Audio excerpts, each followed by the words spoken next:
want to solve this question, and there are just few calculations here that we're going to solve, and I want to listen and you get it.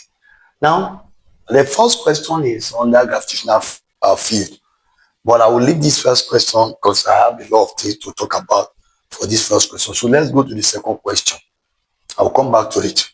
He said what number 2 says, if positive charge rod is brought near metallic sphere X and Y as shown in the diagram above. Now X and Y are what? In contact. Now when you bring a positive charge rod near what? The X and Y, what happens? Look at it.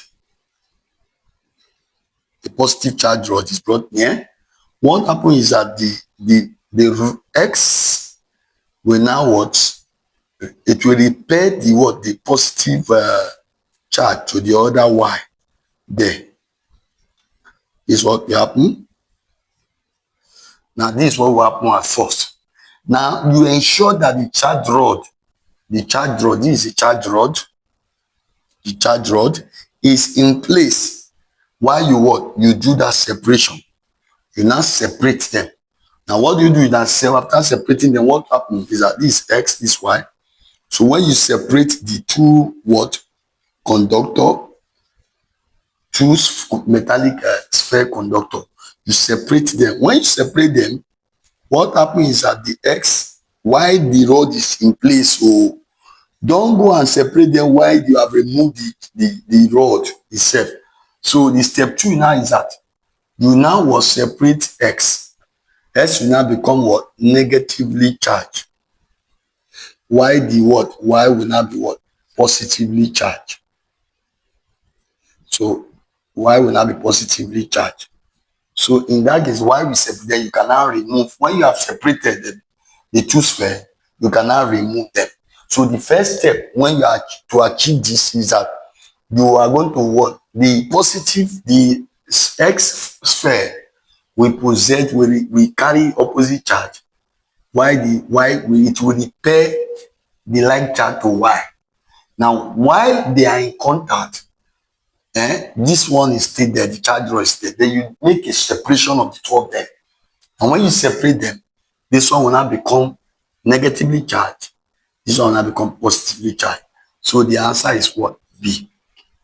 Now, don't forget to charge a gold leaf electroscope. You use what? To detect or test a gold leaf electroscope charges, you use gold leaf electroscope. Sorry for that. To test a charge or to what? To determine the charge that a rod or a particular material is carrying, we use what? A gold leaf, what?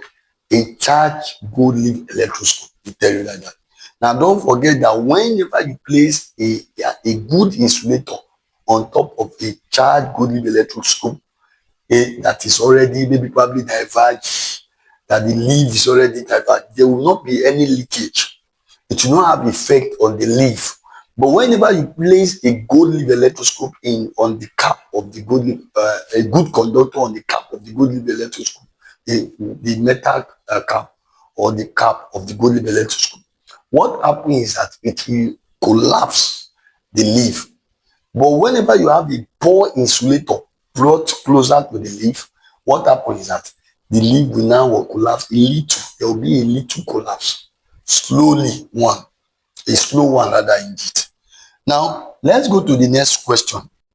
So we have explained a little of charges and now what is the bit frequency of 3558 Hz and 362 Hz? What is the bit frequency? Now to calculate the bit frequency, what we do is that, let me clear this side, please. To calculate the bit frequency, what we just do is this. We use bit frequency is equal to what? F1 minus F2 absolute. So just take it. Anyone you want to pick first, you can go ahead. You can say 358 minus what? 362. Take absolute of it. What do you have? 4 Hz. So this one will give us what? Minus 4. So if you take absolute of, you have 4 Hz. So the answer is what? 4. The common used material for shielding or screening, uh, that means guiding, shielding what magnetism is what soft iron material, because so that to avoid the magnetization of what of the magnetism material, to prevent them from external magnetic what effect that can make them to be demagnetized.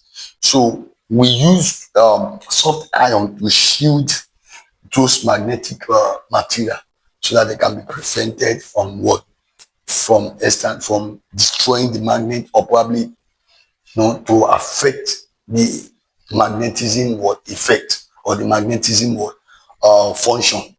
So please don't forget that you don't use brass. Brass is not used. You don't use copper. Copper is a diamagnetic material, so it cannot be used. Aluminum is a paramagnetic material. It cannot be used. So the best material to use is what? A ferromagnetic material. That even when the external magnetic field is removed, they will still retain their magnetism. So they tend to cover all they tend to cover the magnetism of that material, and tend to retain the strength of that magnetism material, so that they will not lose their magnetism, because if they are not done properly, they will lose it, and that will affect that. Now let's go to the next one. This one says number 5. So number 5 says the above graph is represented, or the above graph is a representation of dash. The answer is what? Half what? Wave rectification. Please go and watch my video on AC diode, transistor, and all that. You understand what I mean by that?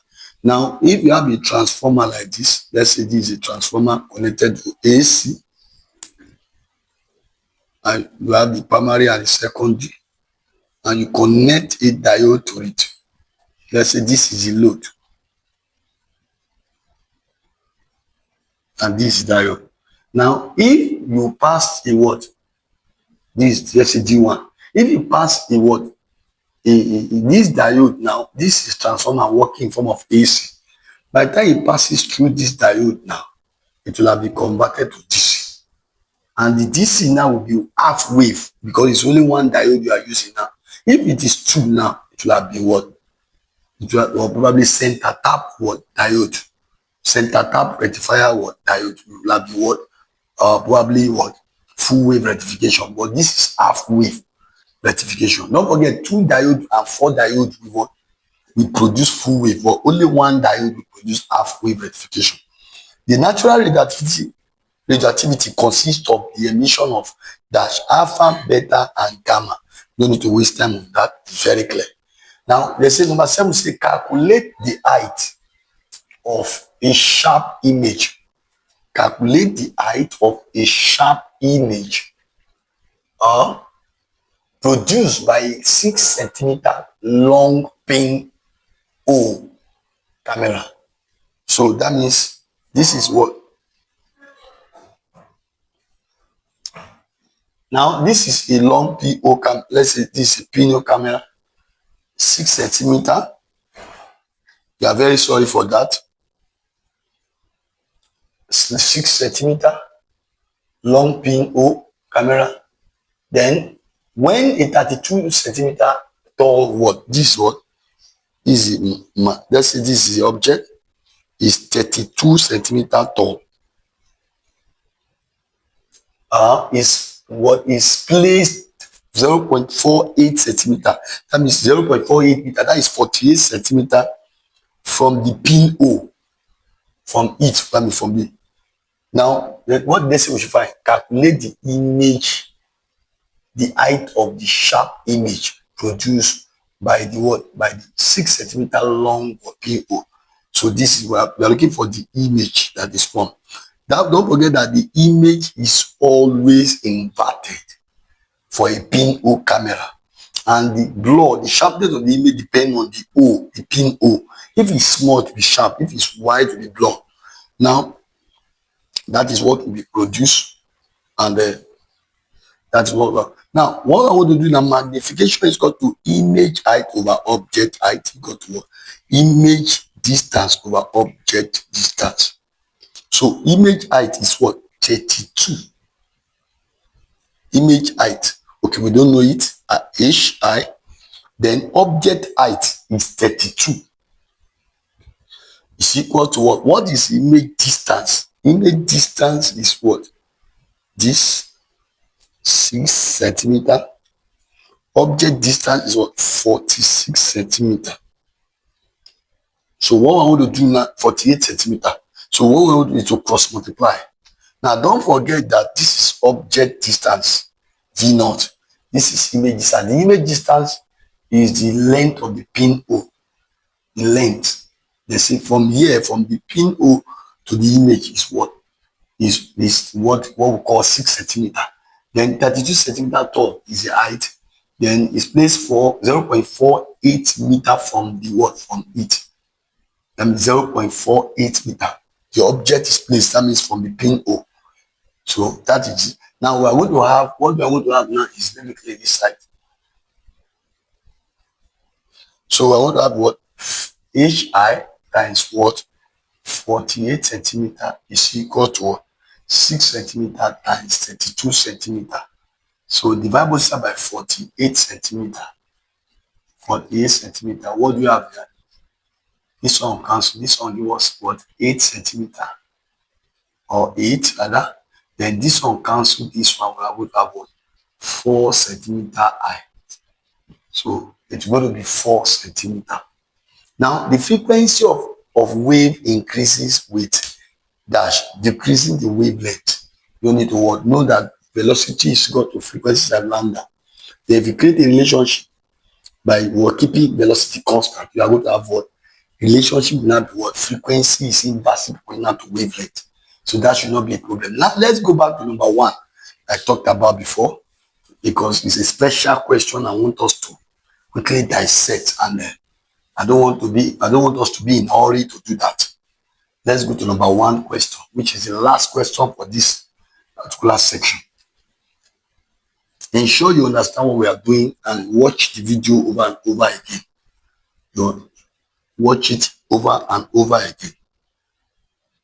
We cannot give a comprehensive explanation because of time, but you can always go and watch the topic. Go to my channel and watch the topic. Now, what we want to do now is that the potential energy at the particular orbit is equal to, normally supposed to be GMM over what? Over R, which is radius. Now, this radius, now if I have the satellite like this, for example, let's say this is the Earth, and the satellite is to be placed here. Now, from here to this place is what we call, this is surface of the Earth. Surface of Earth. And this is what we call the center of the Earth. Center of Earth. Now, from here to this place is what we call RE. Then from here to this place is what we call the altitude, the height. This is the orbit, or this satellite rather. Now, the radius is what? From the center to the what? To this satellite is what? RE plus H. Radius of the Earth times height. They give us R, which is what? From here to this place. Now, RE, now what? What is the R? Ordinary R is what? 6.4 times 10 to the power 6 plus. What is 20? This is 20. Don't forget that R H is equal to 20 kilometer, which is same as what? The 20,000. I can write it as what? 0.2 times 10 to the power 6. 1, 2, 3, 4, 5, 6. Okay, 0.02. Guys, I can write it that way. 0.02 times 10 to the power meter. So 0.02 times 10 to the power 6. I can add it together. If I add it together, I would have 6.42 times 10 to the power 6 meter. That is radius. I've gotten our R. The mass G is given as what 6.67 times 10 to the power minus 11 is given to us. Look at it here. Then the mass of the earth is what? Mass of the earth. This is the earth. I told you this is the surface of the earth, this center. The mass of the earth is given to us as what? 6.0 times 10 to the power 24 kg. Is Newton meters per second. Now, what about the mass of satellite? Is what? Mass of satellite is 800 kg. So using our formula, you understand now? You can neglect the minus if you wish, depending on the option. But in this case, we are going to neglect it. You understand? We are going to neglect it. So, we want to finalize the solution. So this one had what? PE, potential energy, equal to what? Using that formula, 6.67 times 10 to the power what? Minus 11 times what? What's our G, the mass of the earth? 6.0 times 10 to the power 24 times 8 times 10 to the power 2, 800. Divide by what? Radius of the earth is what? 6.42 times 10 to the power 6. So what I'm going to do now, I'm not going to bother myself. I'll use indices for this, while I will use my calculator for this, which if you have your calculator for Jamb or any exam you're writing, if they want, they will give you the value of this one. You can use calculator for it, but this one might not be on the system. So you can use indices to break it down. So 10 raised to the power minus 11 times 10 raised to the power 24 times 10 raised to the power 2 divided by 10 raised to the power 6. Then equal, and this one was 6.67 times 48. 6 times what? 8 is 48. 6 times 8 is 48. Divided by 6.42. So this one, a potential energy will now give us what? Now don't forget that what? This one will give us 6.67 times 48 divided by what? 6.42.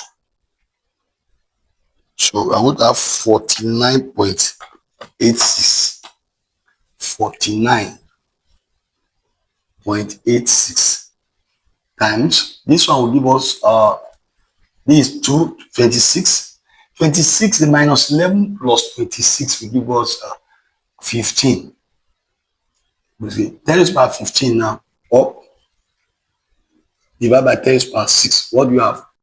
I would have 10 raised to the power what? 15 up. This one will give us that is 9. So I want to have 9. But in this case now, is it 9? Yes. This is 26. Okay. If this is 26 now, what do we have? Don't forget that this particular one is 8 times 10 to the power 2, which I did here. Then I converted this one by what? This one I convert to this. Don't forget this and this are the same thing. This one is meter. Don't be confused with this. Then they gave us what? The radius of the earth, which I added with what? From here to this place is where the satellite is. So total radius, which this one is from here to this place. That's why I added it. Look at it. You can see that it is added. Then 6.4 plus 0.02 will give us 6.42. Then factorize it, 10 raised to the power 6 out from there. So there's nothing difficult there. Now, this one is 10 raised to the power what? Minus 11 given to us. So if they give us that one as minus 11, this is what? 26.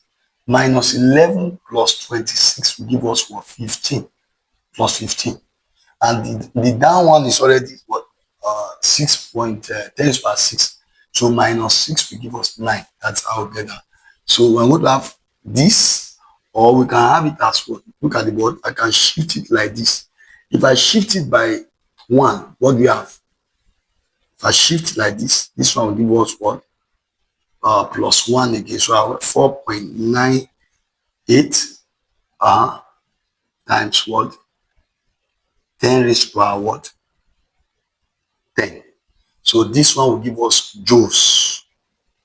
So this is supposed to be our what? Our answer for that question. But unfortunately, we have 9, which is, or do we make any mistake from the parameter give it to us? Let's see. I don't think there's any error there. Okay. But for so far, what we have solved is correct. From my check, it means that there is no answer. No answer in this question. So that's what I will conclude. There is no answer in the question. What we got is very, very correct. So I would say you should also try and solve it. You discover that we are very correct from the way we have fact check the work, and we see that it's clear. Thank you very much. See you in my next video.